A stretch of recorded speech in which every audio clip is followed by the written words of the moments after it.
Yo, what's going on, guys? Welcome back to another episode of Georgia Sports Nation. We got some more Braves and Hawks content on the way for you guys today. We're going to be recapping one of the better series of this year, probably the most entertaining series of the year, in my opinion, for the Braves. A 2-1 series win over the Baltimore Orioles. Two clubs that are playing great baseball. Baltimore Orioles, an up and coming young squad, and then obviously the Braves, who are title contenders. Three great games there. We'll be recapping those. We're also going to be talking about the series split, the quick two games with Boston. One of the games that first and second game, we won the first one and then split the second one. And we're also going to be, unfortunately, talking about our questionable starting pitching depth now. It's going to be tested with Max Fried and Kyle Wright seemingly on the IL shelf for a long time. But there is, on the bright side, Max Fried doesn't look like he'll need surgery. So there is, if you want to look at the glass half full attitude there, that is what you can look at. And then if we have time at the end, we'll be discussing a little bit about the All-NBA teams from 2023. Trae Young, most notably, was left off.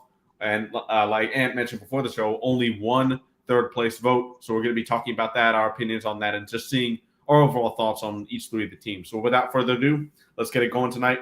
Ant, what did you think of the Orioles series and just like recapping it overall before we go into the specifics of games 1, 2, and 3? I mean, we handled our business. I mean, the pitcher was pretty good, and I think they heard what we were saying. Stop trying to just hit for the long ball. String some hits together, and get some. So get some base hits and some extra base hits and drive some runs in. I think that's what they were doing that Baltimore series. Yeah, I especially think in games 2 and 3 they did a much better job of that, and we saw that really at the last game with Michael Harris hitting a game-winning double or single, technically, because it doesn't get credit with the double because it was a walk-off. But in that bottom of the 12th inning, in a long game, Michael Harris, he said after the game, he was having good at-bats all game. So to see them walk Ozuna, and then you have to face me, it kind of put a fire in my you-know-what. And Michael Harris, and granted, they walked Ozuna to get to Harris, and Ozuna is swinging a really hot bat. So it still certainly was a question because Michael Harris is Michael Harris. He might be not putting together his best at bats of his career in this recent stretch. His ground ball rate is pretty high. Same with his strikeout rate, but he's still hitting the ball solid and just not getting a lot to show for it. And that's what he did in that 12th inning. He put a good swing in the ball, like you said, and didn't try to do too much with it and put it down on the left center field gap. And that's how we won the game with the runner scoring from second there to walk off 3-2 in the series finale. A little bit different in that first game, though.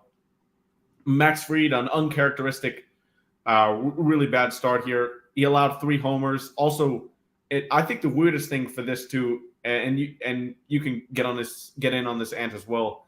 2 errors for Max Fried in one game. You never see that ever. No, that's the outlier.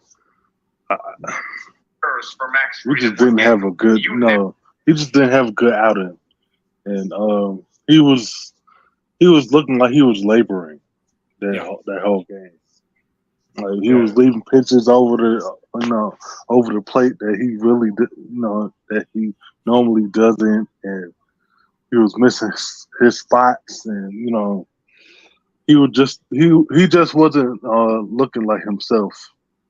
Yeah, and the three big blows were Santander hit a homer against him as Cedric Mullins, and then Santander ended up homering again with a grand slam in the 7th inning when the Orioles scored 7 runs in the 7th inning off the Braves at the Braves bullpen there, which basically sent the Braves home that night with the L 9-4 in that first game.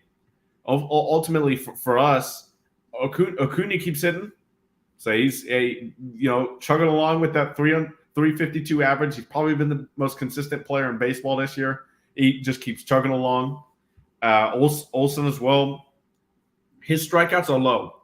His strikeout rate is high. But if you have Matt Olson going at the pace he is with 120 plus RBIs and 40 plus homers that he's on right now, you'll take the almost 200 strikeouts he might get. If he puts up in my opinion at least, if he puts up a 40 and 120 season, but still strikes out like maybe 190 times, 185 times, I'll still take that because ultimately Matt Olson's not going to be your average hitter. He's not going to be a 300 plus hitter unless he has a great season. And I don't think that's far to say for Matt Olson, especially with how he begun the season over the first few weeks. But in my opinion, he's more of that power 40 plus homer, 120 plus RBI guy. Right. I agree. Yeah, I agree. What have been your thoughts on Austin Riley so far this year in his plate approach, his swing? You know what? At times, it feels like he's trying to force the issue instead of allowing, it to come, allowing the game to come to him. Like he's trying to force, hitting, getting a hit, and then, but lately he has been, hitting the ball, but it's been unlucky that he hit it right, right at somebody.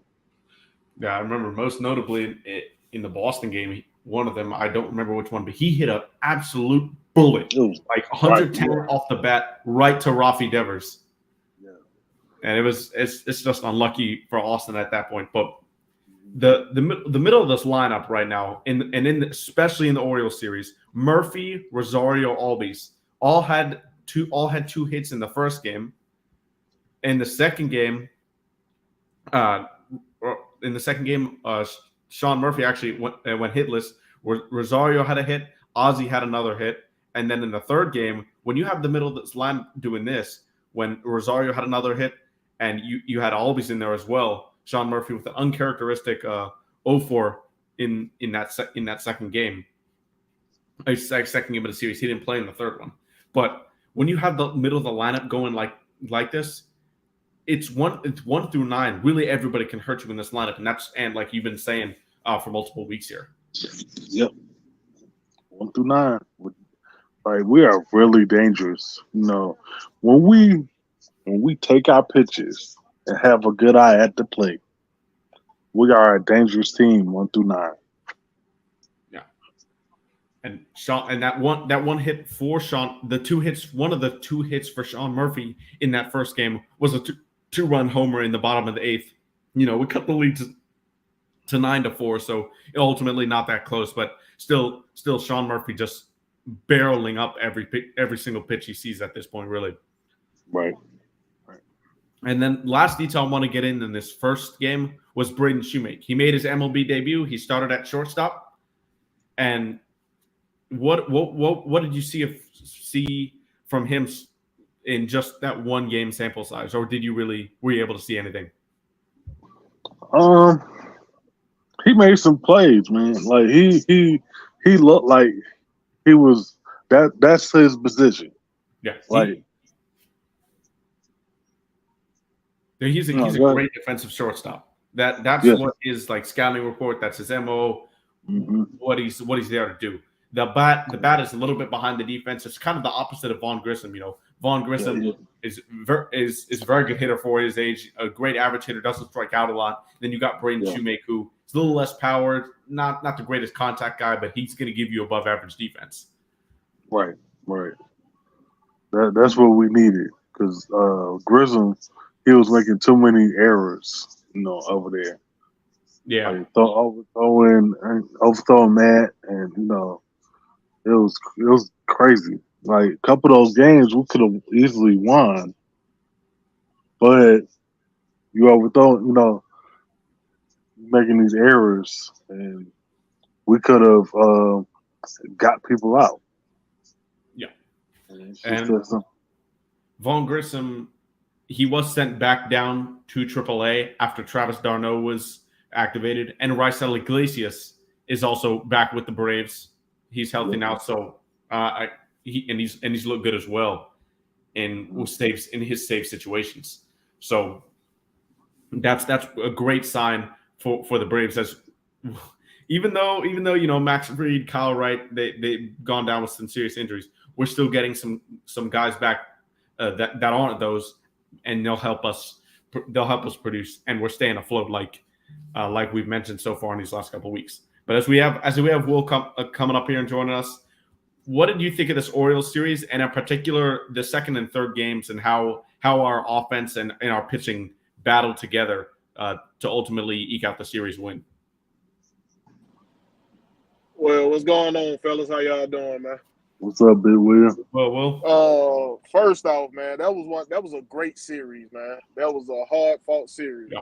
You know, I think our bats showed up all series, but hey, man, that we got to tighten up on this the bullpen. I don't know what's going on with it. I don't know what's going on with the bullpen, man. I don't know what's up with AJ Minter, what's going on with him, but something got to be checked on. I'm glad we sent Gresham right back on down to AAA. It's clear he's not ready for the big lights. Every time he get the big lights, he can't play right. But he go down there in Triple H, he's showing out. So I'm saying, like, he's destroying. That's true. Shoemaker, he didn't do nothing spectacular, but he looked like he belonged, and that's important. You feel what I'm saying? Exactly. He didn't make a lot of errors. He did his job, you know what I'm saying, and then hurt the team. A lot of them errors that Grisham made hurt the team. It was innings we could have got out the inning, but he made a stupid error overthrowing the first. How you overthrow a 6'5" dude over there? Overthrowing him. Yeah, it's hard to overthrow Matt Olson. You know what I'm saying? And he scratched too. The only person who scratched more than Matt Olson is Freddie Freeman, who we don't got no more. But I'm saying, I'm like, what? I can understand. He's just not ready for the big lights. That's the only thing I can see right now. And I'm so glad Arcia back, man. I might be a little bit ahead of the game. I'm sorry, but I'm gonna hold back you're good. on that. But like, yeah, I enjoyed that series. We could have swept the Orioles, but our bullpen gave up the first game. Well, I think it was in combination of both. I mean, Max Fried will tell you he didn't have his best stuff out there. Yeah. Matt Fried he was trying to be kind of cute instead of just going after the battle. You feel what I'm saying? Yeah. And his velocity was down, and that's really what led to the Braves discovering this injury that he's had. And thankfully, it's not going to require surgery, but he's going to be on the IL for a fairly long time here. And in the second game, we had Spencer Strider start for us. Another double-digit strikeout game for Strider. Just keeps chugging along, 10 Ks. He did have in 5 innings, two earned runs. That didn't come on. They didn't come on homers, but the Orioles were able to get to him a bit there. But ultimately, the Braves' offense did just enough to win this game. And by offense, I mean Kevin Pillar. Kevin Pillar pinch hit in the bottom of the 8th, 2-run homer off a great reliever too. Cano is nasty. That sink that he has for the Orioles is nasty. And Kevin Pillar put a great swing on that. Hit it, I think it was 404 feet to the Hank Aaron Terrace, and that gave us really the win. And then we saw Raisel Iglesias come in and lock down the 9th like he's been here all season. It looked great. So I'm glad we see Raisel Iglesias, because that was an outing too for Minter that was good. He was in his natural setup role in the 8th, and then you had Raisel Iglesias come in for the 9th. And while Strider didn't earn the win, it wasn't a lights out start. He won. He still had 10 Ks, 5 innings, 2 runs. That'll keep your team in the game, and it should, no matter what. Your offense should be able to score 2 runs a game. So especially this offense. So Spencer Strider did his job. Really every single person on the team just did enough that night in that second game of the series to win the game. That was my overall thoughts on that second game. What about you guys? Yeah, he's being Spencer. If he gonna use them 2 pitches though, I need him to find a little bit better location, like because he got hit real good, and Oreo will hit him a little bit. So it's like they trying to catch up to the 2 pitches he got going on. So I need him to work on a little bit, like trying to work on different location to hit him with. You see what I'm saying? Because he got some nasty pitches, but if he work on how to finesse them locations a little bit more, he'll be even dangerous. You know what I'm saying? Yeah, I see what you're saying. What about you, Like man? a guy like, you know how Tom Glavine couldn't throw the ball that hard, but he knew how to locate it. You feel what I'm saying? So like, Exactly. Yep. you work on that location, man. If he get in there and just work on the location, if he want to really just throw them 2 pitches, he get on there and work on them location, he'll be a dangerous pitcher. Yeah. Oh, he already is. Right. He already dangerous. He averaging 9 Ks a game. Crazy. So I'm saying, like, if he just work on location a little bit more, they really won't be able to mess with him. They won't be able to mess with him. Ant, you there? Your camera's frozen. Yeah, my camera's frozen. Can y'all still hear me? Yeah, we can hear you. Okay, I'll just turn my camera on. All right. So, what do you think of that second game of the Orioles series? Yeah, Kevin Pillar, man. Oh my God, like it was a no doubter. It was like as soon as he hit it, everybody knew it was gone. Like there was no doubt that he hit that out, and it's just like y'all know, like everybody been saying, we did just enough. Strider, he lasted just enough, so we didn't have to extend our bullpen, and then our offense got, we did just enough to keep ourselves in the game. That's all we asked for. Yeah, and in the second game, Marcell Ozuna continues to swing the bat well. Since that Miami series, he looks like a new guy. He had a homer in this game as well early in the game, and his at bats just look more competitive. He's taking his walks when he needs them. He's not chasing as much, especially that slider down and away or curveball down and away. Either one. He's more patient. That's the difference you see. He's more patient at the plate. Yep. He's not chasing.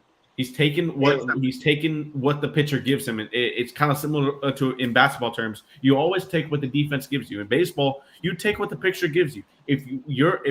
And Marcell Ozuna stands really close to the plate. If he's going to pitch you with 98 high gas inside, you're not going to swing at that. You're going to get jammed. You're going to pop out, or it'll be a soft ground ball to the left side. But if you take that pitch, say, okay, maybe that's strike 1, strike 2. I can't really do anything with that pitch. Let's see if another pitch, the pitcher makes a mistake. Then you capitalize on that. And that's really what I think Marcel's been doing a great job of so far. In this past week and a half really is when we've seen him come into the hitter that we know he's been throughout his career before last year. Oh yeah, and I didn't speak on Pollard. Pollard is another diamond in the rough that Double-A Justin found, man. Yep. How many times this man that found diamond in the rough that wasn't doing much on the other team, but come over here and show out. It's just like it's just something like when you're a scout, you can see certain stuff. You know what I'm saying? Like it's the environment sometimes that have a player off. Like some stadium, they don't hit well in. Like some people don't hit well in the Coors, like what they call the Rocket Stadium. Coors Field, yeah. Sometimes it be the environment. It's the vibe. The vibe can knock a whole team off. So yeah. And in that second game, you saw Braden Shoemate come in as a defensive replacement for Vaughn Grissom, but Vaughn Grissom, like we keep saying, the offense is there. 2 hits and 3 at bats. He also scored a run.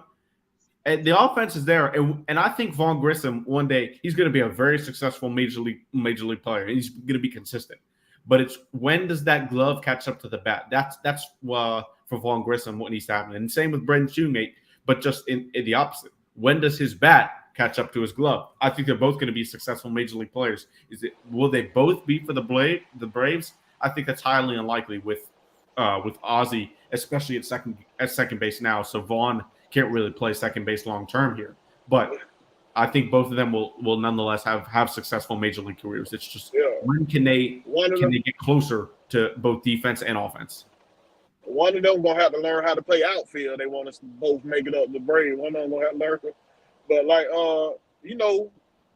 major league teams are most susceptible to your defense and more patient if your bat is slow. But if your defense is good and your bat is slow, they more patient. But if your defense lacking, that's one thing they can't deal with like that, man. Yeah, we know. We just witnessed that already. Yeah, and in the third game of the Orioles series, though, when Michael Harris hit that walk-off Perez, Michael Tonkin, we got to speak about him a little bit more because I think a lot of his work has gone underappreciated. He was out of the league since it was either 2017 or 2019. I don't remember. You can fact check me on that, but I'm pretty sure it's one of those two. And he comes back to this Braves team, got a non-roster invite to spring training, thought, okay, maybe he can provide some bullpen depth in case one guy gets injured. But no, he's been up since opening day, and he's been lights out for almost the entire season. He pitched 2 innings here, scoreless, got the win over the Orioles in that third game. So I really think that he's been an unsung hero for the Braves so far in this short season in 2023. Oh. Did you hear me? Yeah, I'll go. I ain't hear the name. Well, who the name you said again? Michael Tonkin. Oh yeah, he been lights out. He been lights out this year, man. Mm-hmm. He had pitched in some good games. He had held the fort down when he came in. He came into some dirty bases sometimes. Yeah. He held them from scoring. You know what I mean? So like, if you can get a reliever pitcher that can minimize a bad start from a starting pitcher, hey man, he always gonna have a spot on the roster. You know what I'm saying? So like another gem that double-A that found, low risk, high reward type player. I'm just telling you, man. This man don't win executive of the year. I don't know what's going on. This was an old-fashioned pitcher's duel in Game 3. You had the Braves only with 4 hits, Orioles 5 hits, and Orioles struck out 9 times. We struck out 13 times. And this was just your classic game. And it's funny because when Cano came in to try and shut the door on us in the 10th inning, we scored to tie it up 2-2 on a wild pitch. So that really right there gave us the chance and opportunity to really win this game, because if he doesn't do that and we don't get the runner home from third right there, this game over. But that wild pitch really set us up in good position to have some momentum with being at home and the runner on second base. We know we've struggled scoring in extra innings last year, but this year we've done a pretty good job of it. That's another problem. That's another problem I got with Snicker, man. I'm telling you, like, that's a problem I got with Snicker, man. Why you got to stop managing. You got to stop managing sometime and be a coach, bro. You got a free base, a man on second. You got a free base. Make that next batter lay down a bunt. All you need is a fly out to score 1 run, and you win the game. Come on, man. You ain't got to make it so hard. We hitting at the bottom of the inning. You don't need that but a fly out to score a run. Yeah, I know what you're saying. I think, well, there's 2 philosophies in this. Our lineup is so dangerous that we can just win with a single. That's the point. That's the point. But we also strike out a lot too. We do. So we got to weigh that in. So that's where the coaching comes in. If you're looking at your lineup, like, okay, sometimes we have the tendency to swing for the long ball a lot instead of trying to get a base hit. So let me take over the reins a little bit. Let me get him to lay down a bunt, and all I want the next batter to do is to put it in the air. Put it in the air. That's all I need you to do. Make contact, put it in the air, and we win the game. Yeah, I see what you're saying. But that ain't what happened. That ain't what happened down here in Atlanta. They give us heart attack. That's all they do. They're a heart attack down here. I'm coming, Elizabeth. But in another key play in this game, this might be the biggest play in this game, to be honest. Bigger than Harris's homer.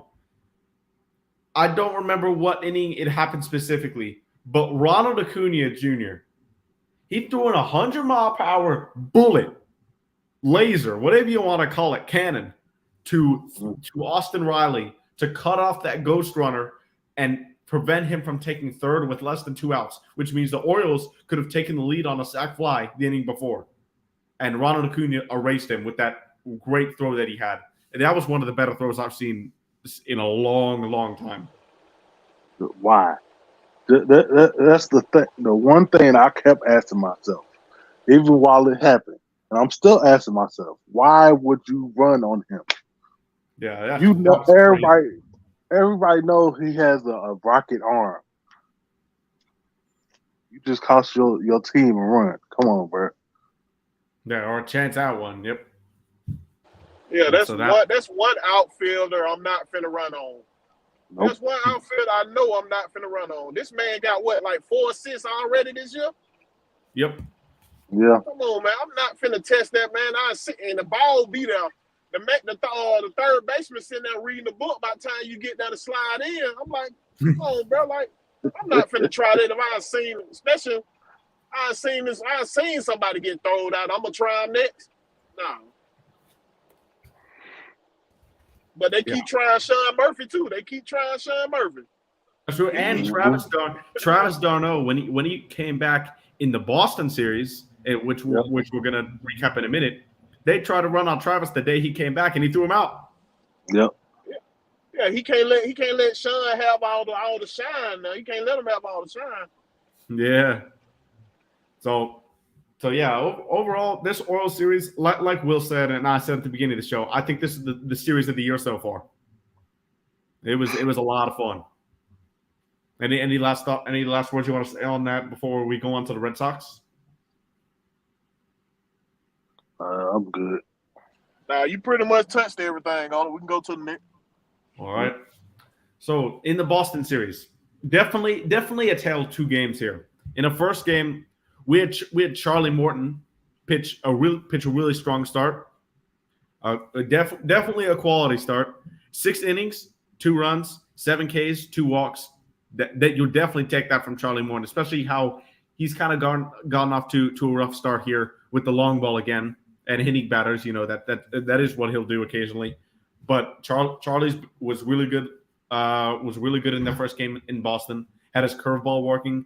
Fastball was up in velocity. I like to see that 97 from Charlie because it makes that curveball just that little bit better. And he sprinkles in some changeups to those left-handed batters when the pitch darts down and away. I really like what he did in that first game in Boston.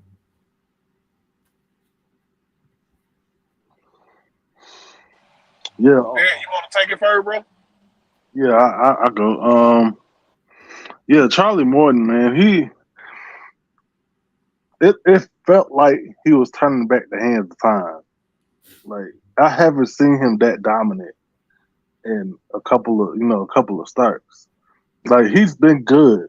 Like don't get me wrong, but he hasn't been that dominant. And it's been a while, and it was something to see. Like he was shutting them down, like it was nothing. There was 6 innings, 2 earned. You'll take that every time. Every time, yep. What about you, Will? Well, we got old Uncle Charlie. We can depend on Uncle Charlie to be Uncle Charlie now. One thing we know, he gonna give up 2 runs in the start. He gonna give up those. But he gonna give you quality innings. So he came out there. His stuff was looking good. Then I think he gave up that home run late, right? It was later. Yeah, he did. That was when he was taken out. It was to Justin Turner. But he still nonetheless a good start for him. He's gonna give you a quality start, yeah. Yep, he knows he's gonna. Even if he throws like 30 pitches in that first inning, he's gonna battle to try and get 5 or 6 innings. That's one thing he's always gonna do. Yeah, he's gonna battle back. And on our side on offense, we faced Nick Pivetta, who we are very familiar with from his days in Philly, and we torched him. 3 walks, only 2 Ks, 7 earned runs in just 4 innings. And it started off with a bang in the first inning. Acuna gets on with a single. Matt Olson touched him off for a 2-run homer. Sean Murphy, a 3-for-4 night with 4 RBIs. This dude just keeps on raking at the plate. His average almost up to 300. He was at 299 until he went 0-4 last game, but it's still going. Marcelo Zuno added another hit.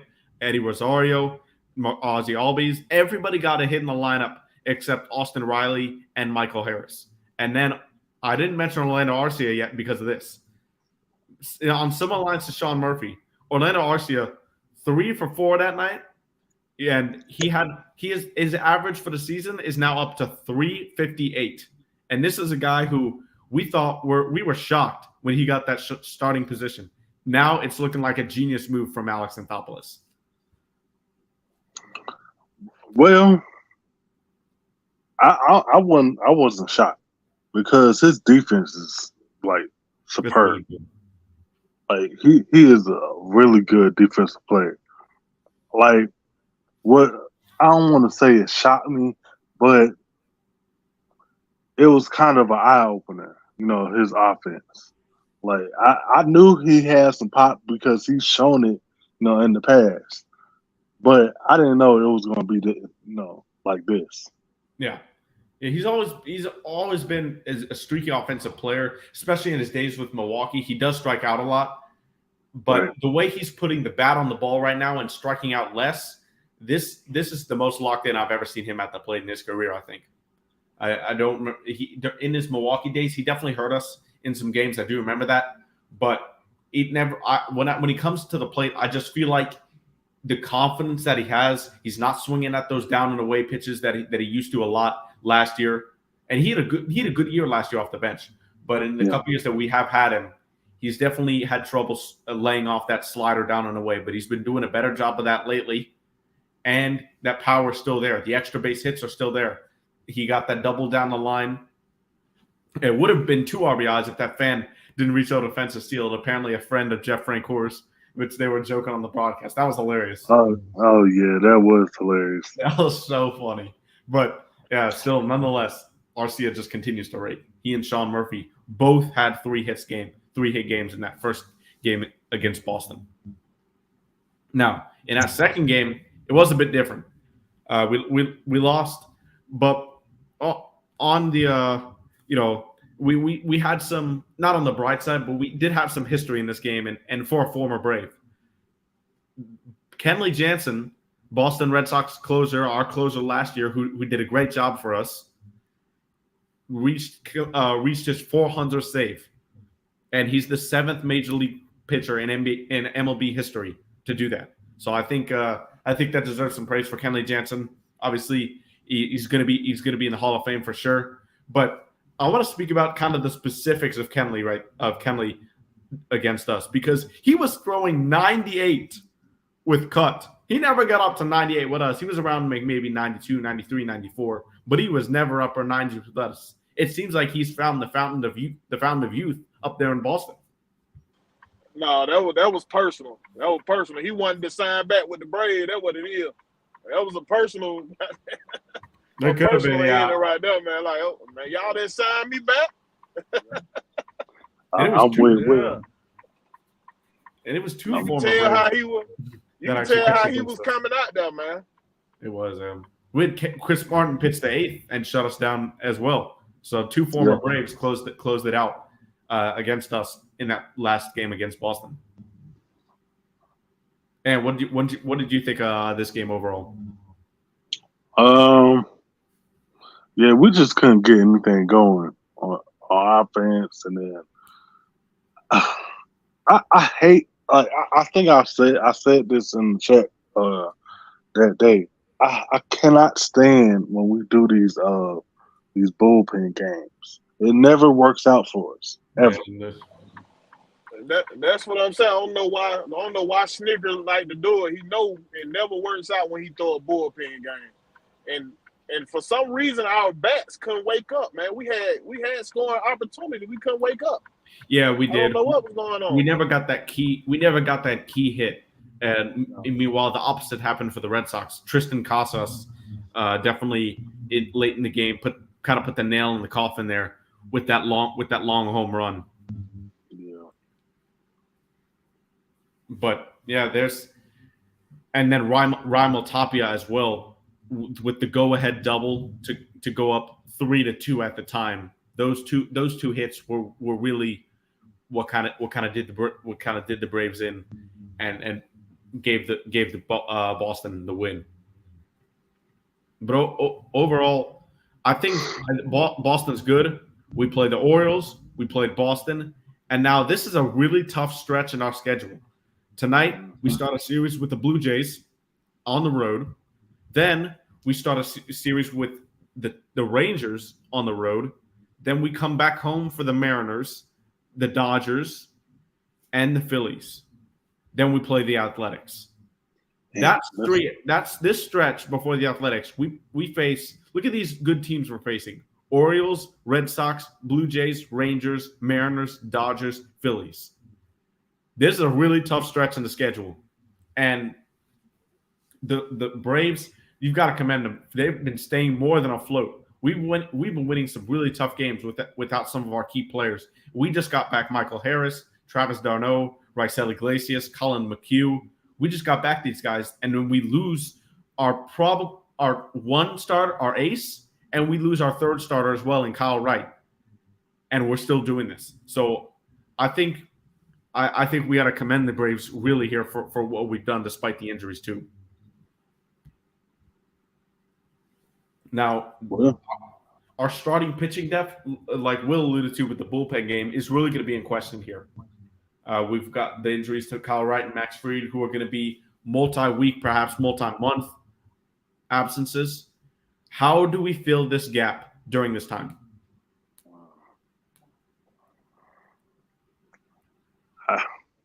That's a good question. Well, I don't. I don't know. I mean, maybe they see something that that I don't see, but I don't know how they're going to fill that gap. I mean, maybe they'll find they got a gym down in AAA or something that they're going to bring somebody up. Don't know. For me, a lot of fans want to see Michael Soroka back up here, and I want to see it too. It'll be a great comeback story, but unfortunately, his last few starts for Gwinnett have not been good. He's got knocked around quite a bit, especially in the beginning of games. So that makes me think we'll more see a bullpen game, or maybe Dylan Dodd or Jared Schuster back up here before Michael Soroka. What about you, Will? I mean, Michael Soroka won't do as bad as than these Rickers we had up here. Yeah, I want to see him. I think we will see him eventually in this stretch, just not at the beginning. But I hope that's not true. Hope we see him. I think he probably got like AAA fatigue or something. I'm thinking he got AAA fatigue. It could be. He hasn't pitched a major league game too. It's crazy. So I hope when he comes back, it's going to be a great story. But I wonder if we could see an early trade here from the front office and Alex Anthopoulos, because the starting pitching depth, I know we did that when we got he was bad for us, but when we got Kevin Gausman, and then he turned into a great pitcher after he left us. But I wonder if we see a similar trade like that, because we need some starting pitching depth and some major league experience in that position. And as Latiman says here, and thanks for the super chat, by the way, we trade Travis for a pitcher. So I assume you're saying Travis d'Arnaud. If you're trying to trade Travis d'Arnaud just for like a mid pitcher or a below average pitcher, we're gonna need a lot more back than just a pitcher. And I don't think I don't see us trading Travis d'Arnaud this season. No. He provides too much on your bench. That man gonna retire a Brave. He gonna retire a Brave. Yeah, in my opinion, I really like Travis d'Arnaud. I think it's awesome to have Sean Murphy and Travis. The only thing is, and it's a good problem to have right now, because with the way Marcell Ozuna's swinging the bat, you want to have him in the lineup.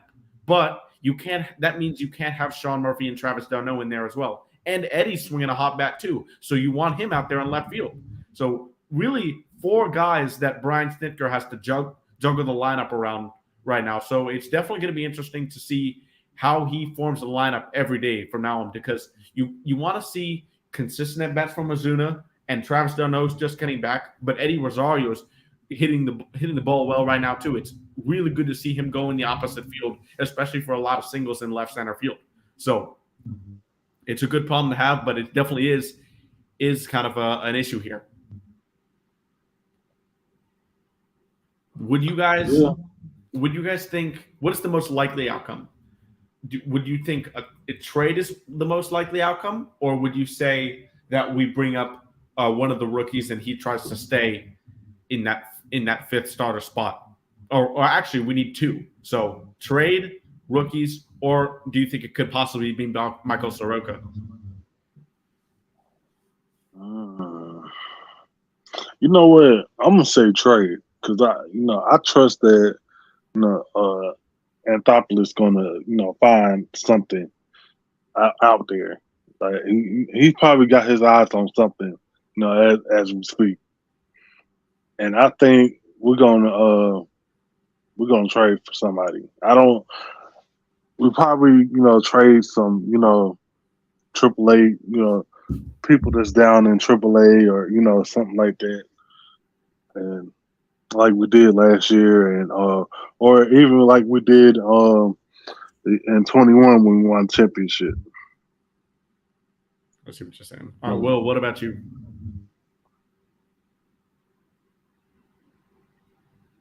Will, you there? No, we good. All right. Well, all right, what was that, man? Okay. It was a little loud while I was there. I'm sorry. No, you're good. The question is, what do you think is most likely thing that we see to cover up our pitching depth? Michael Soroka, trades, or the rookies, Jared Schuster and Dylan Dodd? Well, I think Double A gonna do something. He gonna do his thing, but I think it's time for that Krennic. I think it's time for Krennic to earn his money, man. He got to bring it out them boys. He got to sweet talk them. Whisper them little nothings in their ear real quick. Get them out there, get them do their job. That's all. It's a mind thing with mental.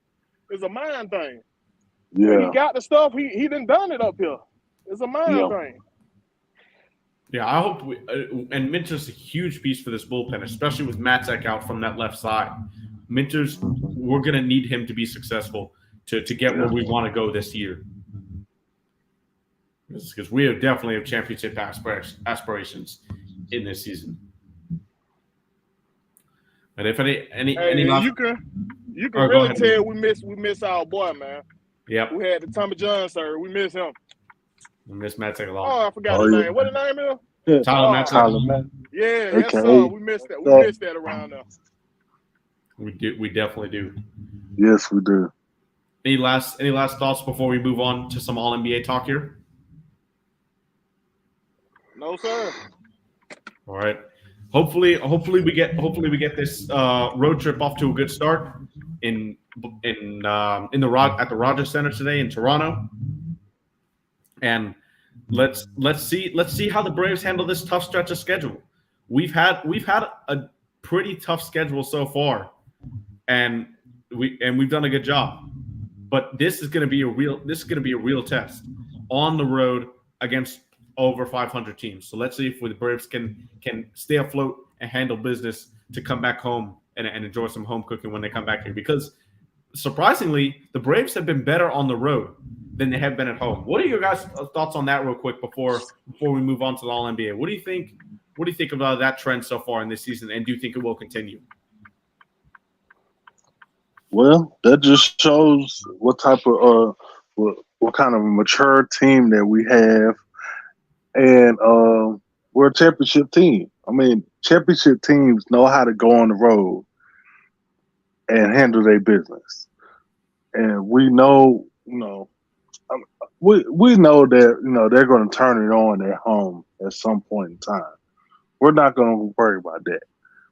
But because when we were a younger team, we had these concerns that when we go on the road, we didn't look like the same team that was at home. Now we don't have that problem. Exactly.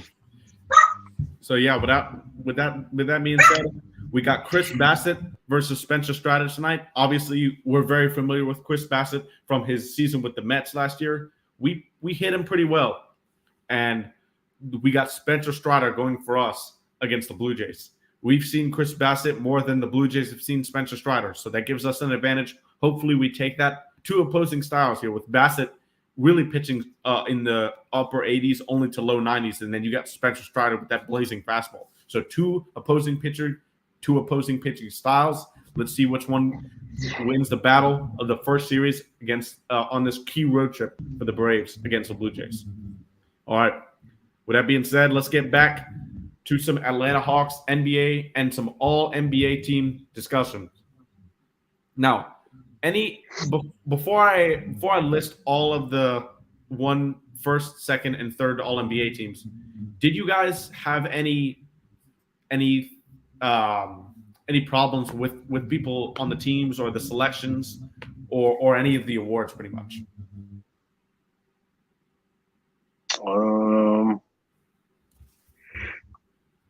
No, I don't know. Like, I think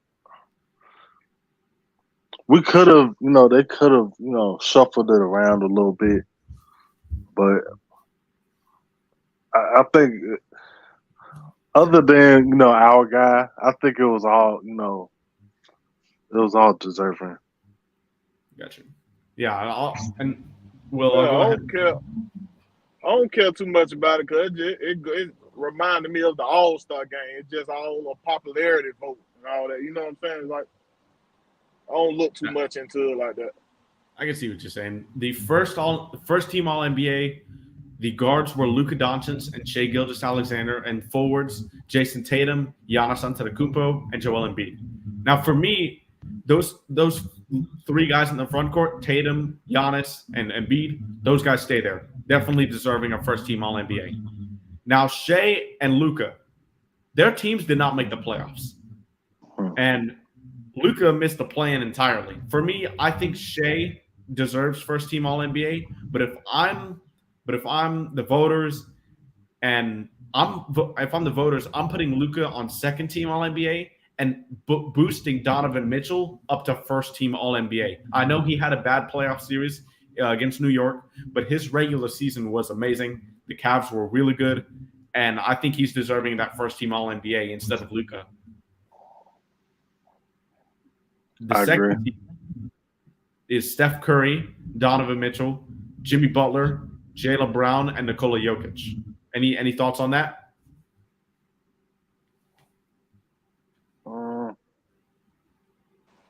Man, you really can't argue too much about now one of them. They solid. They've been solid this year.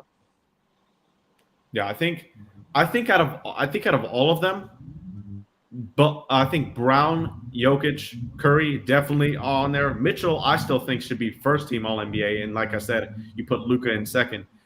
The Jimmy Butler one is interesting to me because he did not play a lot of games this season. He didn't have a great regular season. The Heat were the 8th seed. Actually, they barely got into the playoffs. But here they are having success in the playoffs. So Mikey, that goes back into what I said though. It's a popularity thing now. It goes right back into that. Yeah, so Jimmy Butler for me is the only guy in that second team All NBA that's kind of questionable that I might move down. But the third All NBA third team, here's where we can kind of discuss why Trey was left off of any All NBA teams this year. De'Aaron Fox and Damian Lillard are the guards. Then you've got LeBron, Randall, and Domas Sabonis for third team All NBA. Any changes there that you guys would make?